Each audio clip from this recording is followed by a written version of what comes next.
Tuesday morning, 9:30 in Switzerland, and it is Space Café time. Our Space Café law breakfast with Steven Freeland will begin soon. Thanks for joining us for our new breakfast roundtable today. And you see this wonderful coffee house environment we came together. As always, we appreciate your participation and your ongoing feedback. I'm Torsten Kriening, your co-host today and publisher of Spacewatch Global, and we are a Switzerland-based online platform for information in and about space and new space activities in a geopolitical context. I know many of you are already familiar with our website, our bi-weekly and daily newsletters, and the Space Café podcast. Our new episode went online on all major platforms last week. That's the episode 19. Featuring Una McCormick, a Star Trek science fiction writer. An episode, I would say, outside our legal or tech-based domain sphere, but super cool to listen. We also keep our fan shop open online for you, or online open for you, where you can support us directly and become a Space Watcher. Edition 1 has cool mugs, masks, awesome t-shirts, brand new reflecting jackets and backpacks, and more cool items for you, your friends, and the ones you love. Your support is needed to keep our work alive for you.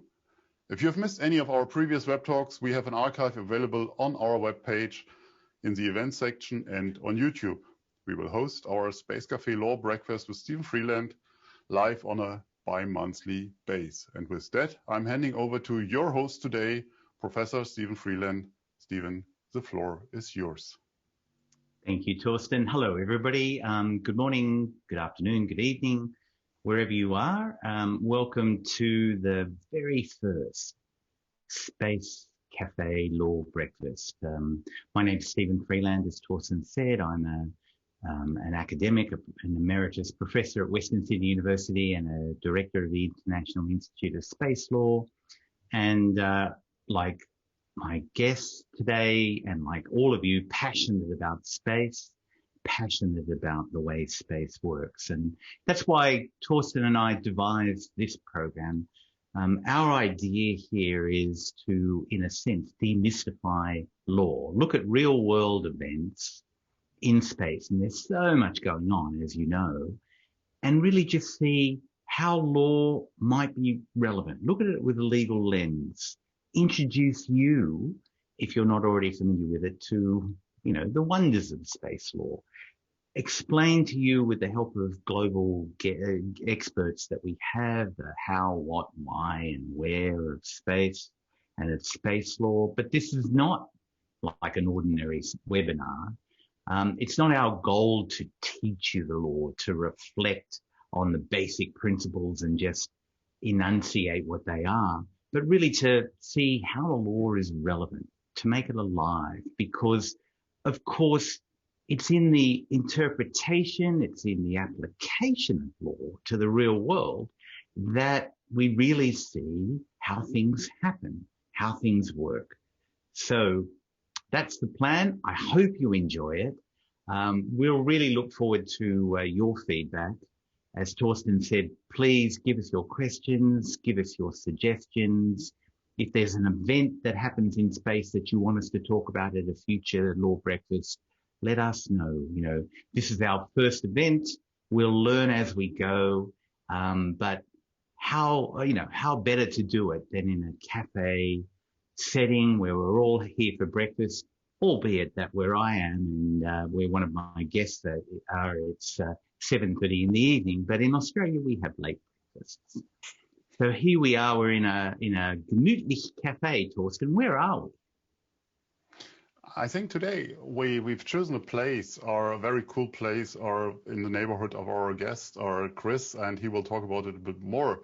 And we looked for this very cool environment here for the first one, and we found that this nice cafe in the center of York, Brew and Brownie as it's called, and it had his stylish contemporary interior, as you can read it on Four Places, also on all these other sites. And I hope you enjoy it. And I mean, it's at least on the picture, it's a sunny day, as you can see through the windows. So, Chris, you want to say something more about it? Yes, sadly, it's not so sunny in reality, but actually you have picked a beautiful spot to have our first Space Law breakfast. The cafe is in the gorgeous city of York, the home of the railways, and I think it's sort of a great choice that you've chosen somewhere that sort of heralded the start of one great transport revolution. And here we are talking about the laws, the governance, and the framework that maybe talks about the next great transport revolution. Okay, well, it certainly is a quirky place that we're at, and it's great to be here. We've all got our breakfast pastries. There are mine, and I'll ask, Torsten's got one, Donna's got one there. I'll introduce our guests, and Chris, of course, has gone Italian there with his. So before I introduce the guests formally and we really get into events, let me just give a bit of context. Why do we need space law? Some of you might have even known that there was such an animal as space law. And as I said, we're here to try to explain that this is relevant to what's going on in the real world. So space, as you know, space is so many things to so many people. It's multifaceted, it's cultural, it's religious, it's economic, it's political, it's scientific, it's sadly, to some, militaristic. It's communal. It's so many things. And there's so much at stake.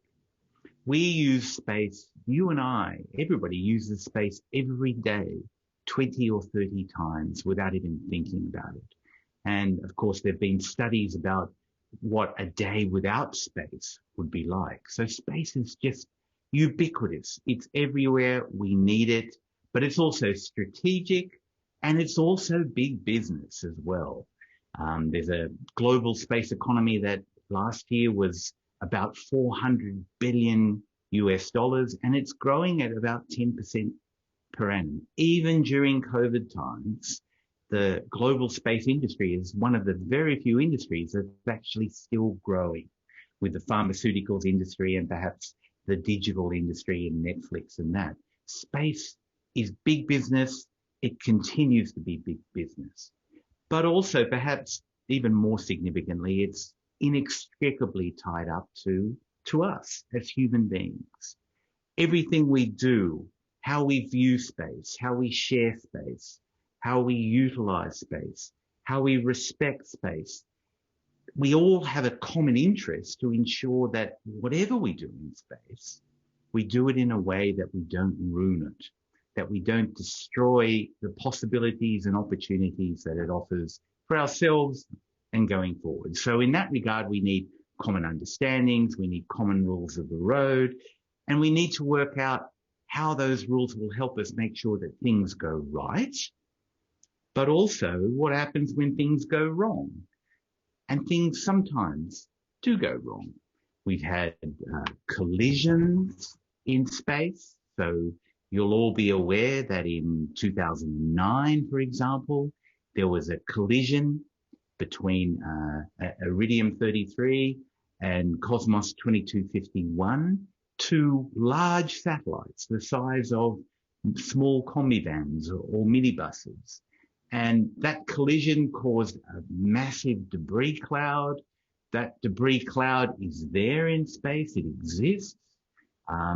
It caused potential collision risks even to the International Space Station a couple of years later.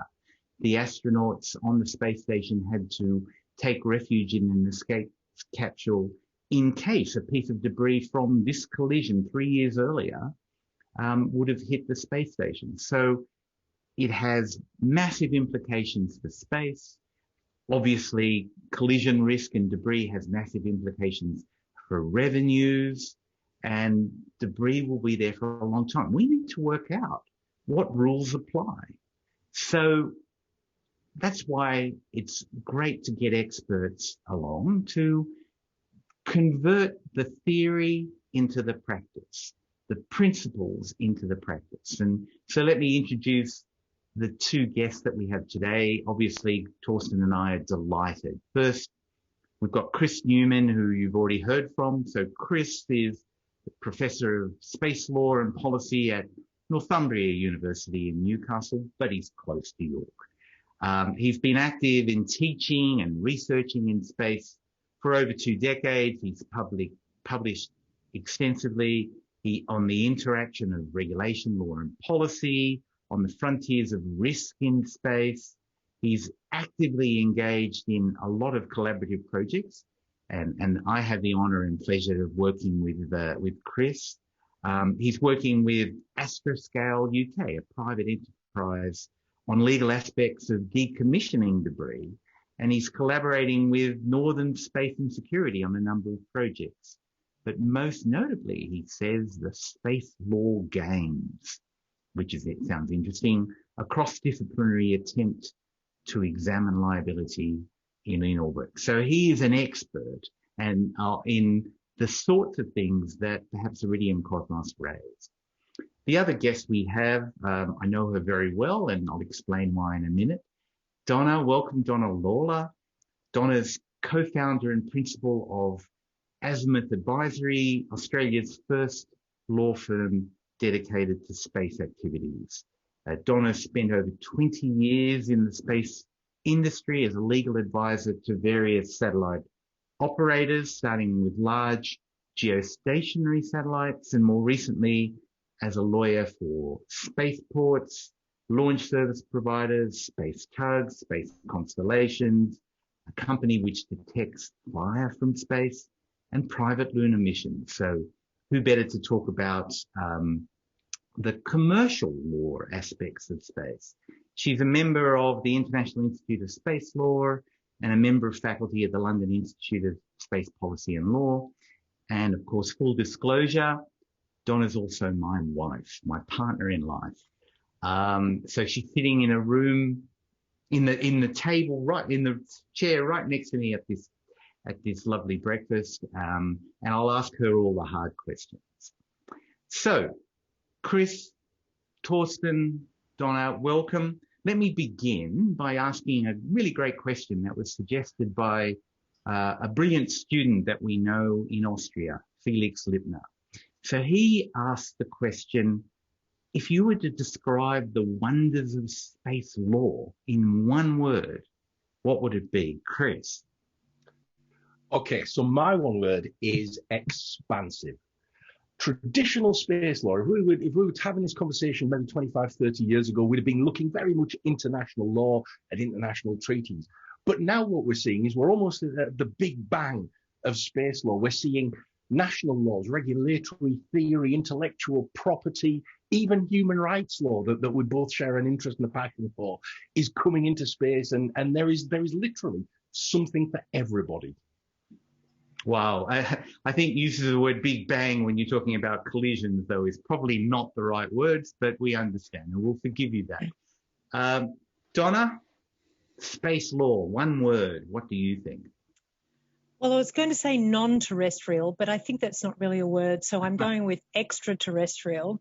And by that, I'm not talking about little green men or anything like that. What I'm saying is that doing things in space is not the same as doing things on Earth. The hazards are different, the law is different, the risks are managed in a completely different way.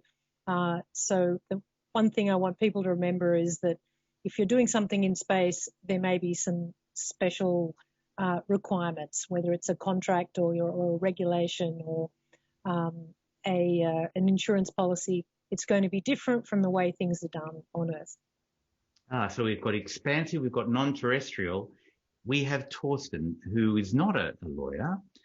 He's sort of our reality check in this program.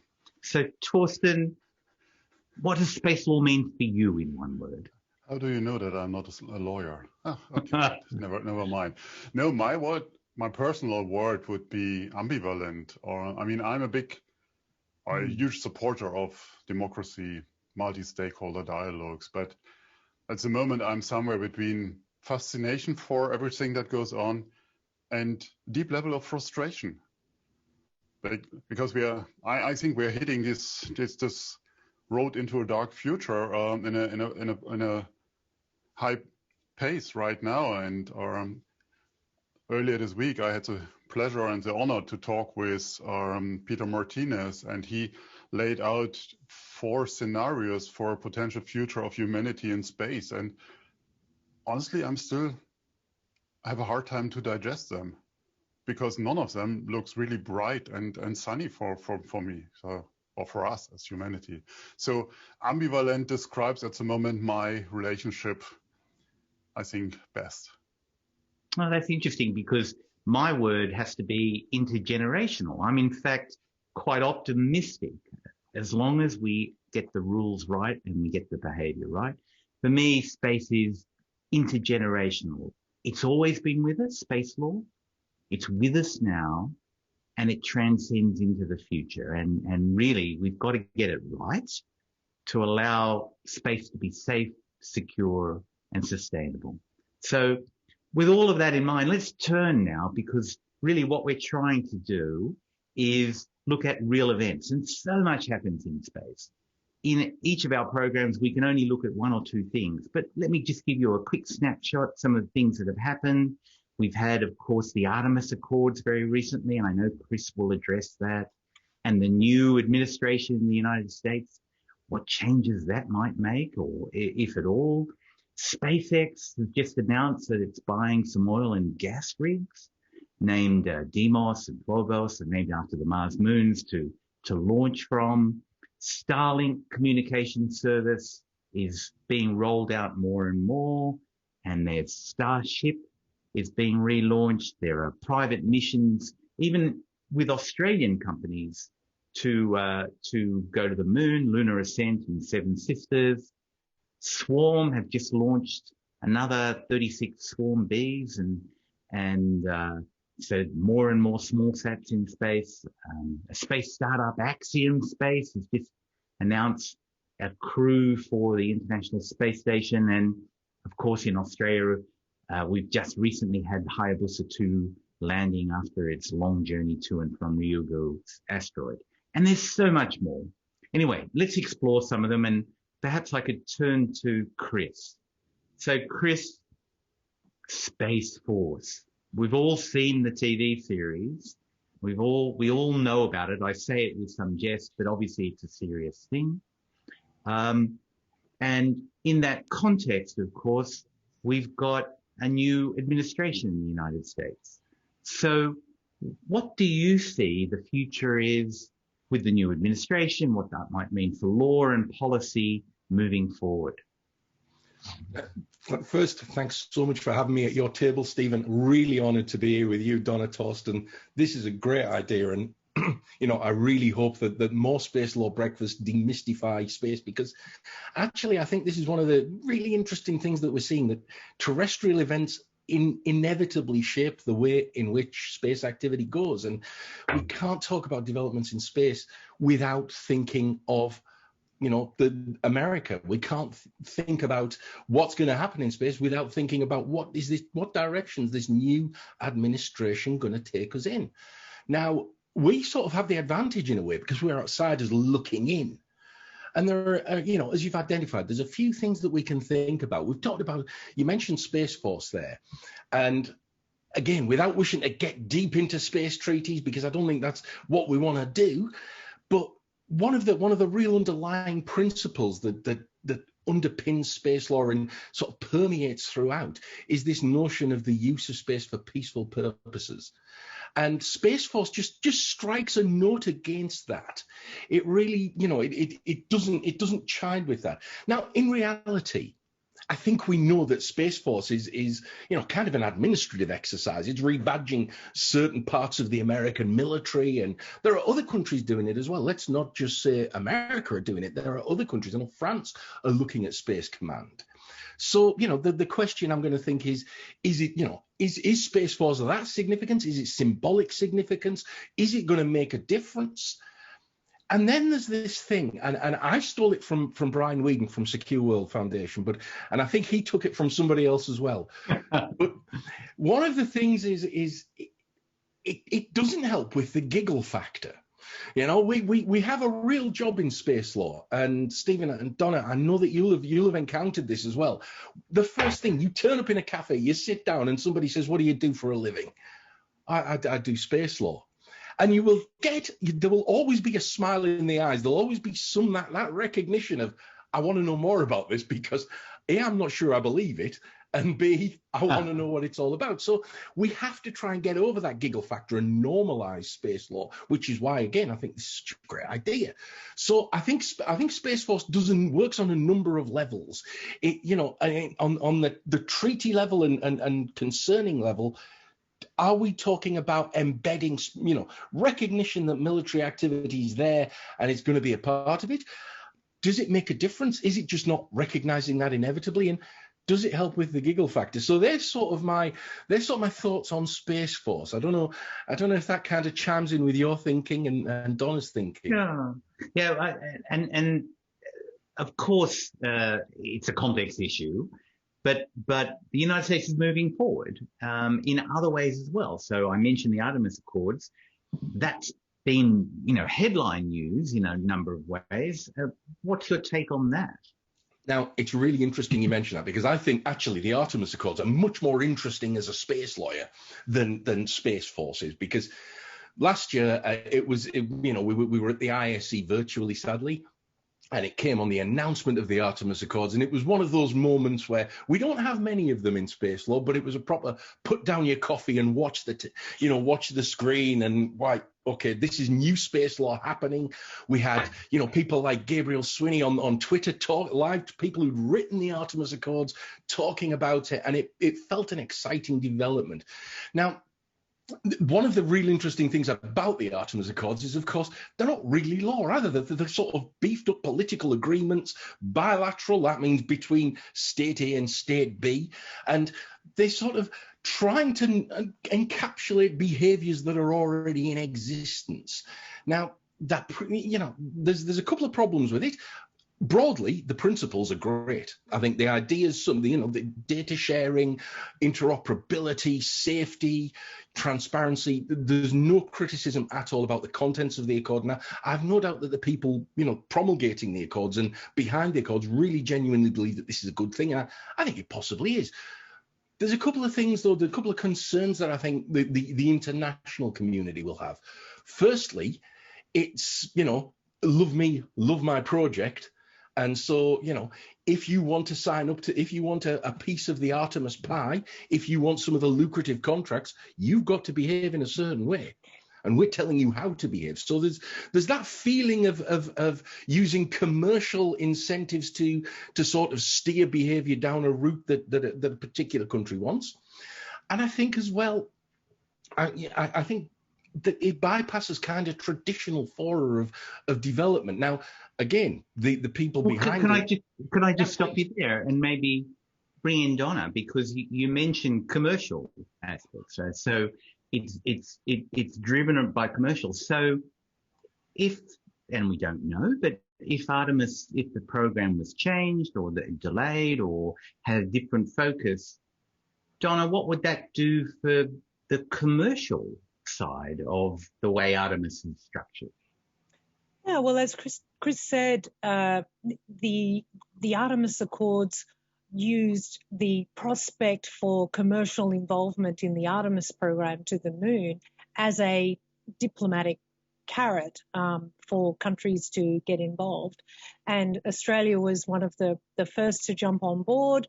Australia had already committed $150 million to assist Australian companies to be involved with Artemis. And so there are a bunch of Australian companies that are busy developing technologies that will enable them to get involved, orbital transports,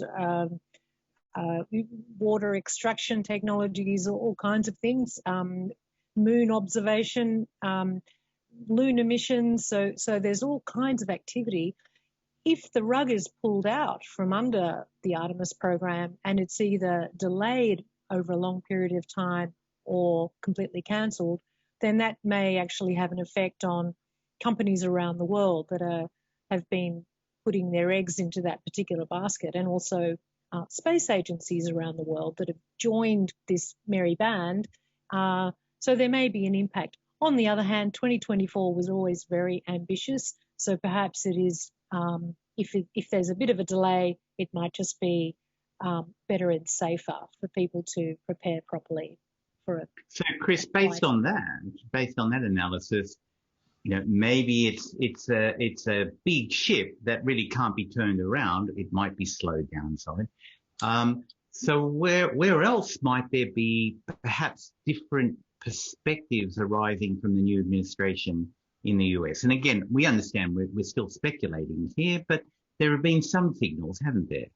Yeah, absolutely. I think this is one of the interesting things, and I'm going to fire back to you a question in a minute, because one of the interesting things about the Artemis Accords were that it was seen very much as a unilateral effort, whereas traditional space discourse has been very much in the multilateral fora of the Committee on the Peaceful Uses of Outer Space, a committee of the United Nations, which, Stephen, you know extremely well. How do you think they will be received when UN COPUOS gets together and sort of tries to make sense of what's happened? Well, I think that's a really good question. The broader community got to get to grips with the fact that it seems as if humanity has taken a view that we will be moving towards lunar and then other planetary and celestial body activities. And those activities may well include what you might call mining, although it's a pretty stark term. And so we've got to get together and do that. And my own view is, I agree with you, multilateralism, and I'm involved in those discussions, as you know. Multilateralism is ever so important because we need to get everybody on board, and of course that's difficult. And so Artemis is a really important input. As you say, there's some really good principles in there. There are some questions, but lawyers will ask questions no matter what, right? Lawyers will ask questions about whether the coffee is too warm or too cold. But there are legal questions. I think Artemis adds significantly, in a positive way, to the discussions, to the broader discussions, which in the end are designed to find a way where we can all agree the rules of the road in whatever way, shape or form. There will be questions about specifics, no doubt, and difficult questions. But, the more input we get, the more we can get ideas and concepts and practices that revolve around safety and security and sustainability and revolve away from any semblance of conflict, the better. But the final, if you like, rules of the road that we reach, they're not going to be a copy-paste of Artemis or anything else. They will certainly, though, draw some really interesting lessons. I don't know whether you agree with that, Chris, but I think it's a useful input, a really useful input. Absolutely. And I think looking at the regime change itself, the move from the combative, inflammatory Trump to Biden, I mean, the first thing I'm going to say is I suspect that Biden's focus isn't going to be on space. To paraphrase a former prime minister, it's going to be COVID, COVID, and COVID.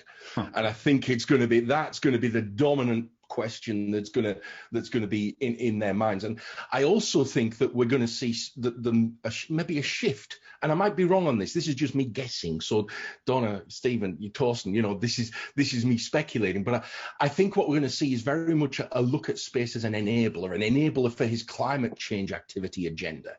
And we may see, we did see some discussion, considerable discussion about space traffic management, something I think is vitally, vitally important, something that we as space lawyers in the space law community need to sort of have a conversation about. And so I think the regime will change its focus, and space will move from being a totemic activity to an enabling activity, perhaps.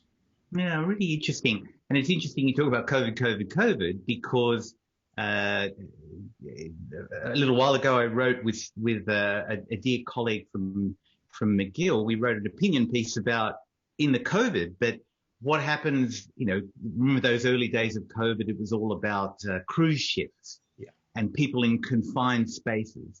Now, if we're moving on to sending humans to space, to Mars, long missions, settlements, whatever, what happens if we had a pandemic in that sort of environment? Of course, there are many questions there, but it's a sort of leads me to think, Donna, about some of the activities that are going on with commercial space and their activities in wanting to launch vehicles that will send humans ambitiously all over the place. So we read recently that SpaceX have bought these oil and gas rigs that I mentioned. I actually read today in BBC that there are about 12,000 offshore rigs around the world. So, you know, if this idea of buying oil rigs, converting them to launch sites is successful, well, who knows what we might see. But, you know, SpaceX plan is to launch their Starship from these platforms. Is there a legal issue here? Is it an attempt to minimize liability, you know, in a proper way? Or what are the legal implications of doing something like that?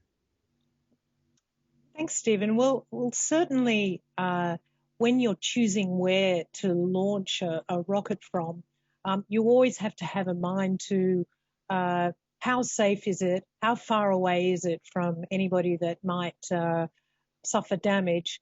And legal liability is certainly one of the huge factors, and it's why in Australia and other places we are establishing launch facilities that are far from large cities and so on. So the risk of causing damage on Earth and to aircraft and even other spacecraft is going to be a factor in choosing. So launching from a place that is far from land, and also, even more importantly, a place where there are quieter skies, perhaps even in international waters, may in fact reduce the risk of an accident. So yes, I think legal liability for accidents is bound to be one factor in this decision. Of course, once you reduce your risk, you're also reducing your insurance costs. So that's going to be potentially another factor. However, just because the launch takes place in international waters doesn't mean that no law applies. So rumours of it being the Wild Wild West are much exaggerated. It's not the Wild West in space. It's also not the Wild West in international waters. Glad to hear that. Just on that point, I've just been informed that two of our audience have sent in their own one word: hope and opportunity. They're really positive, Torsten, really positive words there. I encourage everyone in the audience, send through your one word about space law as well. Maybe what we're talking about here might influence what you say. Chris, this idea of launching from the sea, that's not new, is it? Yeah, it's rooted in the early 60s. There were exploratory studies in NASA and Roscosmos in the 60s as to how it can be done, and you look at missiles that are launched from submarines, and there's a whole range of things. But actually, a company actually established this and sort of developed this in the late 90s, early 2000s. It's called Sea Launch, and it's a real curious hybrid company. It involved partnerships from America, from Russia and Ukraine working together, and then Norway pitched in as well. So you have this curious multinational organization that got a command ship and an old mining rig that was made in about 1983, I think, that had been moored off Alaska, that they retrofitted to actually launch stuff, and some fascinating launches actually occurred from it. And there was a sort of fatal launch accident, I think in 2007, which amongst other things, various litigation and financial problems saw it put into mothballs. But it was actually used, interesting fact for you, it was actually used in Captain America for the fight scene. So they utilized it in Hollywood. Well, there you are. Commercial space, ladies and gentlemen, utilizing launch platforms in movies. Torsten, Germany? What's Germany's plan here? Yeah, you might have heard about the latest German developments for a project in our, how do you call it, external business zone of Germany, so north of Helgoland towards the English coast. still German territory, and we are thinking about a sea launch capabilities there. So they want to bring a ship on. Yeah, it's a floating platform, so it's I think it's just a ship, and it's for small launchers. So it's not, we're not talking about our Starship size. It's really these are small launchers they're targeting. So Rocket Factory Augsburg, ESA Aerospace. These are the current people that are in the talks. But it's now, I think, in a study phase, and the BDI, the German Federation for Industries is very much behind. So Matthias Wachter is pushing it, and it's an interesting development. And they got some attention from our politics, and maybe that help us to get our space law done as well. Well, yes, that would be wonderful news. We've been waiting with bated breath for many years for the German space law, so let's hope so. But you see, Donna, there's obviously a trend now. So are there commercial advantages from launching from the ocean rather than from land? Well, an obvious one is it's possible to be to get better proximity to the equator, for example, if you're going to look for access to geostationary orbit or to another location that is appropriate for the place you're going to go. But with launch providers, the business model is all about getting launch cadence, so frequency of launch. And launch cadence is limited by busy skies. So every time SpaceX launches, you've got to shut down the airspace for 2 hours around Florida or wherever they're launching from, and it costs a lot of airlines a lot of money. So they're not going to be able to get the cadence up as high as they'd like. They have ambitions to get costs down, they say, to as low as $10 a kilo. So to do that, they're going to need to have a high launch cadence. They will be looking to have perhaps fewer staff for each launch, lower costs for each launch. I remember when Sea Launch was setting up its business model, one of their arguments was if you launch from a platform, you don't need as many people there. But also, if you think about from Elon Musk's point of view, if he is controlling the launch facility, he's going to have a lot more control as the owner. So SpaceX has a history of seeking control over all of the aspects of its production. So this could just be another example of that. But in general, their aim is to have a workhorse for access to space. They're going to be launching around 100 tons, over 100 tons a time. So wow. Torsten, it's going to be a engineering. game changer. Is it a game changer? Yeah. I don't want to go into the technical details, but I want to chime in with a question that we get from our audience, and there are very smart questions coming in, and I'm not sure that we can answer all of them live today, but again, we aim for give you a written answer. Catherine Courtney sent a question: in which state holds licensing authority or liability of launch from international waters? And that goes really what Donna just said. Maybe you can go into that. Yeah, well, there's a liability regime, isn't there, Donna? So how is that determined? Don't go into the absolute detail, but Catherine wants to know, is there a liability regime? Does being in the high seas make a difference? Well, under international space treaties, countries that are instrumental in launching space objects, and they're called launching states in the treaties, may have to pay for damage caused to other countries or their nationals along the way. So that's one of the fundamentals of the liability regime. So it's not just one country that can be a launching state. There could be multiple launching states that are involved in either launching from their territory, launching from their facility, and this is clearly a facility, and it's going to have to be owned by someone and have to be a ship flagged by a state, or even if you are involved in procuring a launch, you can become a launching state. So suddenly you're on the hook you're obliged to then supervise and authorize your the activities of your nationals in space and during the launch, and you're on the hook under the liability convention, assuming you're a party.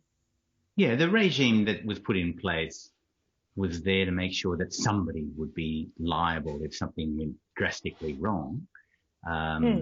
Chris, we haven't really seen the liability convention utilized in a formalistic way, apart from one famous episode that every space lawyer dreams about in 1978. But can you see the liability convention playing a greater role, perhaps, in the future and liability plans?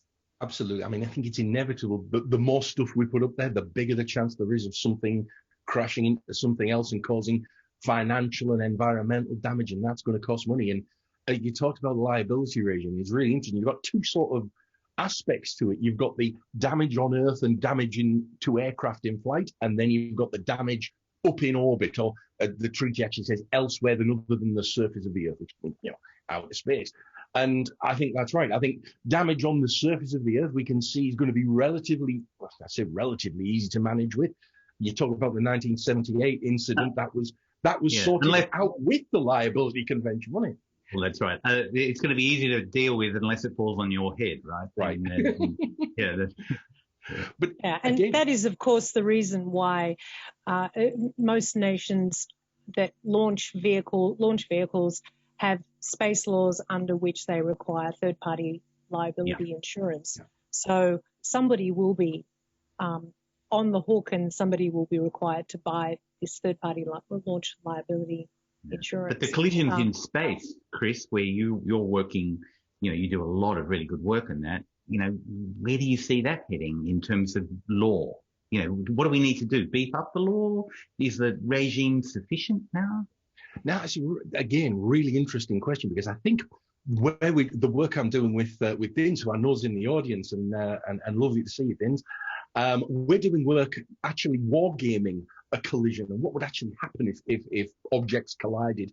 And one of the things that we're unpicking here is that we've got to even go back a stage before then. How do we prove it? How do we prove that object A has collided with object B? And as lawyers, we'll say, okay, proving causation is one thing. We then have to prove that the damage was caused by that. So there's a whole range of legal issues that lie underneath that, and like beneath the simple assignment that it's the state launching state that's liable for damage. So there's so much to unpick. Yeah, so audience, if you're considering a career, maybe a career as a space lawyer is good, because you will have a job for life, it sounds like. Quickly, I'm conscious of the time and we're getting so many good questions. Donna, SpaceX was in the news for other reasons too, with their terms and conditions for their in the contract they have with Starlink customers. Again, without going into too much detail, there's something that really stood out there, wasn't there? There was a bit of a quirk in the governing law clause of the customer terms, which is not generally the part that people read when they're thinking about taking up a Starlink service or an internet service. People don't tend to go straight for the governing law. So it was no surprise that for most people who are using those services, the governing law is going to be California law. Okay, nothing too amazing. But interestingly, the use of California law was also extended to use of the service in low Earth orbit and on the moon. So that says something about SpaceX's ambitions.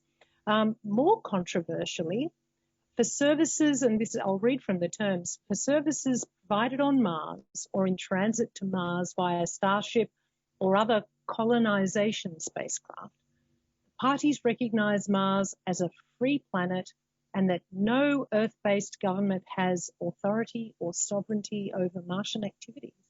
Accordingly, disputes will be settled through self-governing principles established in good faith at the time of Martian settlement. Wow. And then, Chris, what did Donna say? Did she say colonization spacecraft? Colonization? Yeah. Now, is that waving a red rag to a bull? honestly, this is something that it's my trigger word. Whenever I see colonization, I think, have we learned nothing from history? Humans do colonization catastrophically badly. And it's a narrative. I've seen a couple of really great pieces, you'll have to forgive me, from colleagues who have written about the perils of using the term colonization, using the term settlement, because it goes back again, right back to the heart of the treaty, this prohibition that exists in international space law on appropriating celestial bodies, on actually putting a claim and saying, this is our bit. This is our bit. You can't come in here. That's really interesting. So let me very quickly, because we are running out of time, talk about, we had a recent Chang'e 5 mission, really successful, brilliant technology. But what did the Chinese do? They left a flag on the moon. And, that raised a whole range of issues. Were they making a claim? But wait, if you go back in history, they're not the first country to do that, because, as you know, in the Apollo missions, the Americans left their flag on the moon. So, what does that mean for law? Does it mean that that claims can be made, as you said? Exactly not, Chris. Colonization, claiming for a state, is something that the rules are absolutely clear, and they prohibit. And of course, it's important that they prohibit it because we want to avoid the potential for conflict. And once you start having land claims by countries, of course. Now, that doesn't necessarily stop the idea of resource exploitation. And you've mentioned Artemis, and there's lots of discussion going on. There's a lot of discussion about this, but what might that mean for the moon? Might we end up with something like this, bulldozers on the moon and digging and imagine looking up from the Earth and seeing scars on the moon. Chris, do you think we'll see these bulldozers and mining equipment anytime soon? I don't think there's a worry about it happening on my time on the planet, because I think we're already seeing the Artemis program getting pushed back and back and back. This is going to cost a lot of money. And this is one of the things that we saw with the mining company boom in the mid sort of 2010s. We saw all these companies sort of emerge, and then they realized, actually, mining, it's an enormous infrastructure project.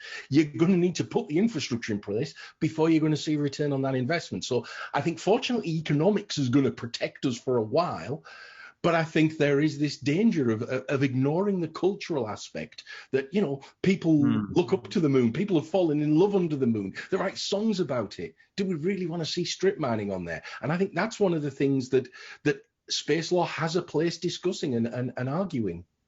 Yeah, I can say that I fell in love with Donna under the moon, in fact. So I completely understand that. Donna, you heard Chris, it's a matter of economics and commerce. So what do you think law should be doing, could be doing to either encourage commerce, or how should it perhaps be regulating commerce in relation to mining activities? Well, the Moon Agreement, which was, there are 18 states parties and members of the Moon Agreement, and it's quite often misunderstood as a treaty that is there to block mining of resources on the moon and elsewhere. But in fact, if you read what it actually says, it's pretty clear that even back in 1979, there was a deep contemplation that mining would eventually happen. I don't think they thought that it would take that long, but the premise was that there needed to be some multilateral agreement on how it would all work beforehand. And so any multilateral agreement should, of course, be taking into account cultural and other items. So just raw strip mining and creating a whole lot of environmental damage and first come, first served is probably not what they were contemplating.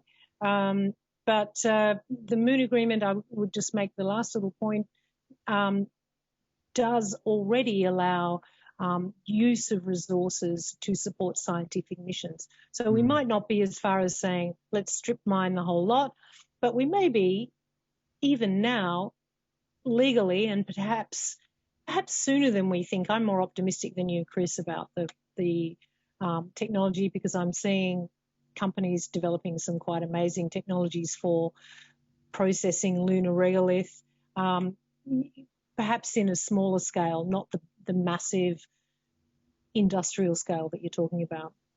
Yeah. I'm with you on the optimism, but I have to go back now to our reality check, Torsten. Are you convinced that the law will protect us from, or can protect us from, replicating the mistakes we've made on Earth, replicating them in space? I don't think so. I don't think so. I think we are on a good way to mess up with the environment as we have done it in the oceans. And now, as the oceans are messed up already, as we can see in many parts, we are waking up and say, oh, somebody has to clean it up. And I appreciate the organizations that are working on cleaning up space. And I'm a big advocate on pushing this idea forward. I mean, might be Astroscale or ClearSpace in Switzerland, but seeing hundreds of satellites launching at once, or what was it now? There was the latest number we had on SpaceX, 60-ish. So, but every second week means the amount of satellites we put up in orbit versus the ones that we are able to clean up, where the technology is not developed, is so imbalanced that I don't see that we ever can come to it. And I also see the application of law, which are there, no doubt, in very skeptical. I mean, NASA called for 1 gram of regulus to be returned by the commercials and pay for it.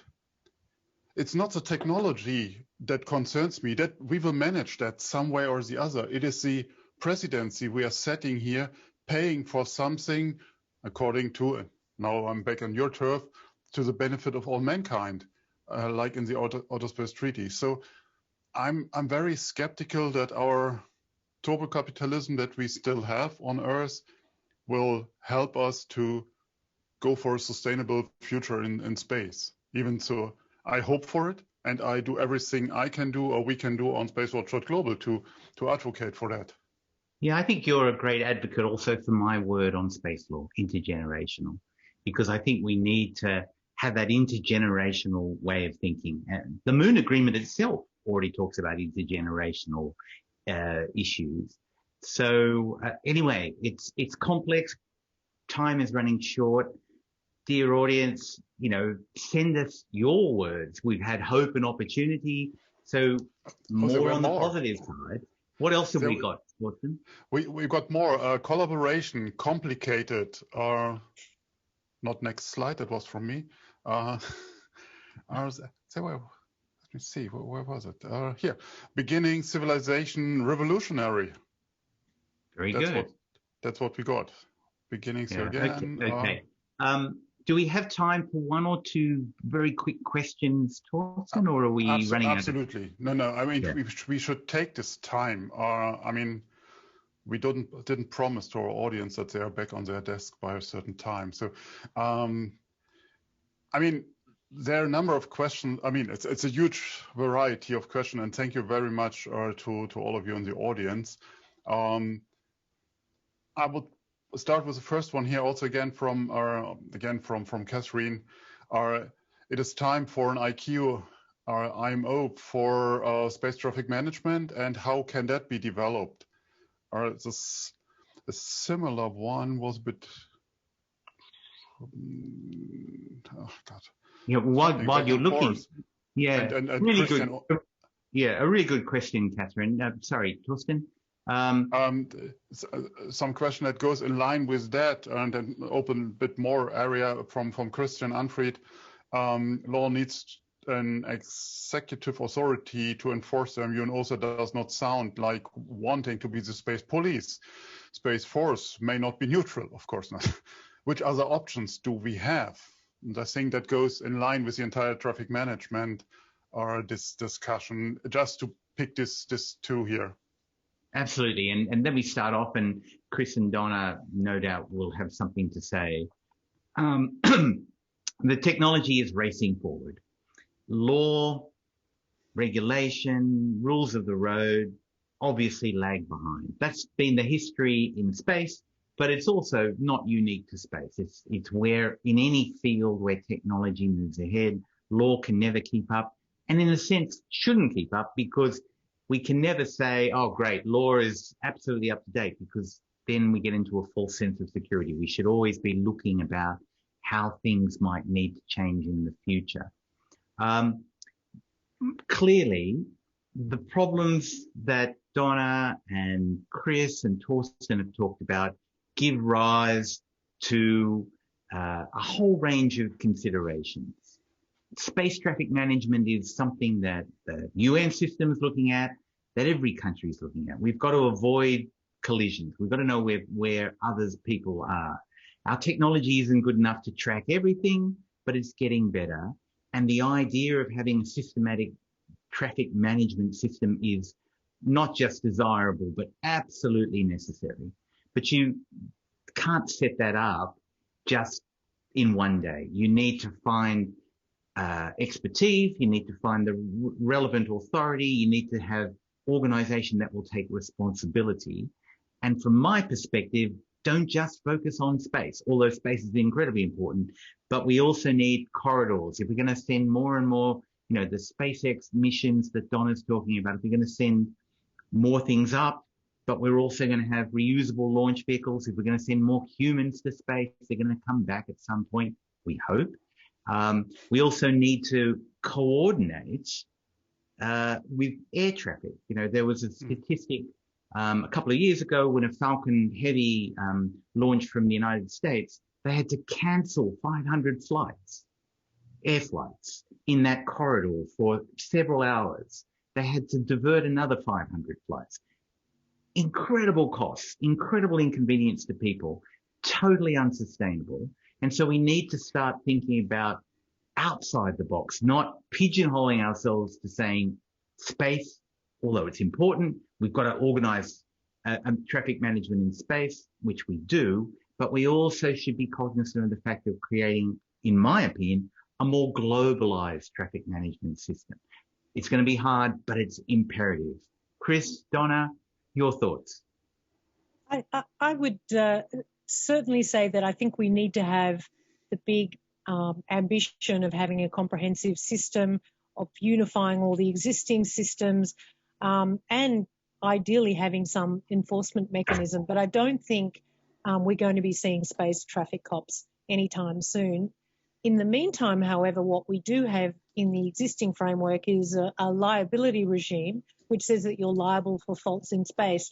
So if we can agree on what is, for example, a fault, if you go against the no left turn sign or the no right turn sign, to make just a traffic analogy, it will start to become a little more self-governing if we decide these are the rules of the road and you have not complied with them. For example, you have not constructed your spacecraft in a way that complies with debris mitigation guidelines. But in the meantime, something very simple, I've always thought, at the moment, we don't even have a database of phone numbers. So if you have a spacecraft and it's potentially going to be engaged in a conjunction with another spacecraft, a very simple solution, I would say, is let's at least have a database of phone numbers so that you know who to call and talk about, because if both of you turn the same way, then you're going to crash into each other. So there needs to be some discussion about what are the chances that we're going to have a conjunction and what are we going to do about it. I think there needs to be, this is the Donna Lawler solution, phone numbers and translators. Excellent. Chris, your final thoughts on this issue? Donna is as always, brilliant and exactly right. Well, we need low-hanging fruit. We need things we can do now.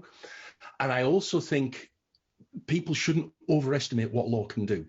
Okay? Law and enforcement and, having police cop in space, that's all well and good. But what we really need to focus on is incentivizing the behaviors, incentivizing good behaviors, and making sure that actually we don't really need space traffic cops, so that we don't really need to start thinking about enforcement, because actually natural good stewardship of the Earth's orbits means that people and companies and nations are going to behave in a way. So don't overestimate, don't overstate the values of having a law in place. A law will only sort of lead to punishment ex post facto. There's a bit of Latin. I thought I'd throw some Latin in as well, Wow, over breakfast as well. That's the intellectual component, yeah. So, yeah. I mean, my feeling, I agree with everything both of you have said. Again, I'm on the optimist, and my good friend Torsten perhaps is not so optimistic. But I think everything you say points to the idea that in the end, it's in our interest to find the solution, the behavioral solution. Law will help us, of course it will. Sorry, I didn't understand. But law will help us. My Google box just went on. Yeah, and she is right. She is right. She is listening. There you are, ladies and gentlemen. And she doesn't understand. That's right. Law. May I jump in here, Stephen? I mean, the legal discussion about the traffic management, I think, is one absolute fundamental thing. But on the pure technical situation, and that's a reality check, and that's where my pessimism comes in. According to my friend Muriba Jah, we does not know where our objects are today. We have an imagination, and everybody has its interpretation, but we doesn't know. Based on that, how do we make a prediction of, or how do we get out warnings? And as you said, which direction do I turn my spacecraft? If I don't know how close they are. And yesterday I had a really an enlightening talk with my friends in Austria, with Christian and Valentine, where we will put out really some cool papers on Spacewatch in the next days, saying the amount of potential collisions grew dramatically in the last months. And on top of that, and talking about legal environment, we have the two richest men on Earth playing at the moment against each other, where Bezos said, hey, Kuiper is really there to not interfere with Starlink, and Starlink suddenly changes their technical specification, start to change their orbits. I mean, come on. And that's a reality that kicks in with all the laws, and they might be applying to law or do their stuff according to existing laws. But we see it's not enough. Yeah, I mean, again, you could reflect that that's not just peculiar to space. It's peculiar to the way wars are fought. It's peculiar to the way we're dealing with COVID. Bad behavior, you can't stop bad behavior if people want to engage in it. What you can do is utilize a system that, as you say, Chris, encourages, incentivizes, if that's the right word, responsible behavior. Elaborate on and emphasize the common interests we have, and let's just move forward. I mean, we've run out of time. We've covered so much. There's so much more we could talk about, but people need to move on. Donna, thank you so much. Chris, thank you so much. It's just been such a pleasure having you both. Donna and I will go out for dinner now, straight after breakfast in Australia. But Chris and Torsten, you've got the whole day to enjoy. I hope everybody has enjoyed today's first law breakfast. Obviously, there are some things we could do better. It was an experiment, and we think, hopefully, it is of interest to you. So can I encourage you to join us next time? We've got the amazing Tanya Masson-Swan and the inimitable PJ Blount joining us, two incredible people who have got so much experience, but also really good stories. Please come and join us again. Tell your friends about it. We want to have a full house as always on the 25th of March. The details are up there. No doubt we'll be in contact with you again. Thank you so much. And I'll pass back to Torsten to sort of wrap up things. Thank you so much. You are, Stephen. And for those that don't get enough from the space lore or discussion, and also for those that are on Clubhouse already, Chris and I will continue in 10 minutes on another, we call it extra 33 minutes, to a free discussion with you if you're interested into that. But let's see what we have on our plate. And yeah, next week I will talk with another lawyer in my 33 minutes with Dr. Marco Ferrosani, the head of legal of ESA. And a week later, I will speak with Elena Morozova, the new executive director of Intersputnik, and she is really great with what she is doing. On this, on that week as well, we will host our first Space Café in Brazil, in Portuguese, with Ian Grossner, and his guest will be another space lawyer, Olavo Bittencourt. Another great person in the industry. And then on Thursday, on the 11th, Moribas Vox Populi will talk about space and religion. And I think that's very interesting to see it really from a completely different non-law, non-technical aspects. And he's brave enough to touch that and has a representative from all major religions on his panel. And then a week later, on the 16th of February, I have the great pleasure to talk with Dr. Jessica West about norms and behaviors in space and what we really need to get those in action. And that's really along with what we just discussed. All events are online on Eventbrite. And as always, we would like to hear your feedback. So please check in with us on Twitter, on Facebook, or LinkedIn. Send us your ideas. Send us also your recommendations for, hey, what is a space or is this the cafe we should enter next time? So we need cool ideas, and we are looking for a cool place in Amsterdam for next time. So, or maybe in Leiden, or if that's possible. But I mean, at least the wider Amsterdam.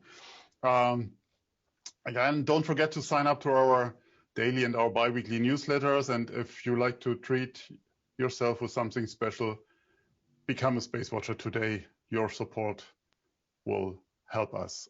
Take your credit card and visit our fan shop at shop.spacewatch.global. And I know I repeat myself, but we need your support to continue this work we do. And thank you all for your interest today in the audience in this early hour for Europe.